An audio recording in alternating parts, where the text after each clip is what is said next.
Sir सरकारने काल OBC बद्दल कॅबिनेटमध्ये सगळ्या आरक्षित वर्गाच्या भरती प्रक्रियेला घेऊन मोठा फैसला निर्णय घेतला आहे. काय निर्णय तर तुम्ही स्वागत करता?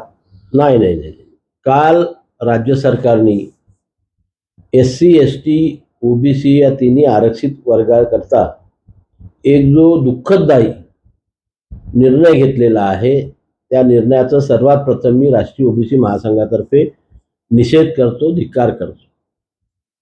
ही प्रथा अशी आहे की SC ST आणि OBC या आरक्षित संवर्गाला एखाद्या विभागामध्ये नोकर भरती निघाल्यानंतर त्या नोकर भरतीकरता जी पात्रता लागते त्या पात्रतेमध्ये केंद्र आणि राज्य सरकारने काही सूट दिलेले आहे की वयामध्ये सूट, शैक्षणिक अर्हतेमध्ये सूट आणि अनुभवामध्ये सूट.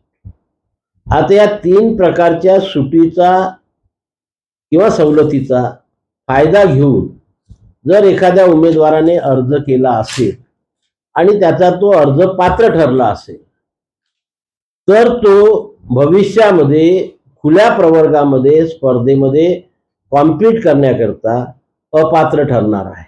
म्हणून त्याला म्हणजे त्याला फक्त SC ST आणि OBC मध्येच संधी मिळेल, ओपन मध्ये संधी मिळणार नाही, अशा प्रकारचा हा राज्य सरकारचा निर्णय आहे जो SC ST आणि OBC तिन्ही प्रवर्गावरती अन्याय करणार आहे.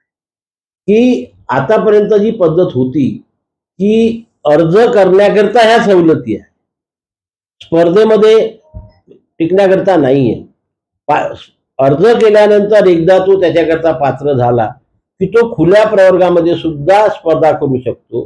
की जर एखादा उमेदवार स्पर्धा परीक्षेमध्ये 10व्या क्रमांकावर आला आणि तिथे जर ओपनच्या 20 जागा असेल तर त्याला ओपन मधून नोकरी मिळत होती, त्याला आरक्षित जागेचा लाभ मिळत नव्हता.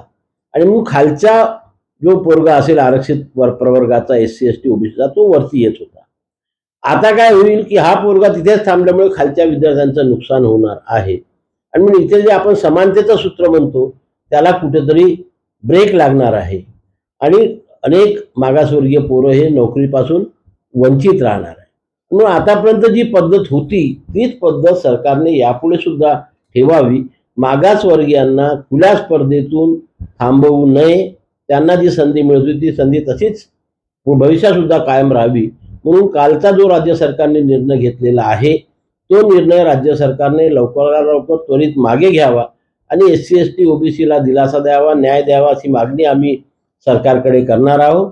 आणि त्याच वेळेस समविचारी SC ST OBC संघटनांना एकत्र घेऊन रस्त्यावरची लढाई सुद्धा आम्ही लढू आणि गरज पडली तर हायकोर्ट आणि सुप्रीम कोर्टामध्ये जाऊन सुद्धा या SC ST आणि OBCच्या संविधानिक अधिकाराचं रक्षण आम्ही नक्की करू, हे मी या प्रसंगी आपल्याला सांगू इच्छितो.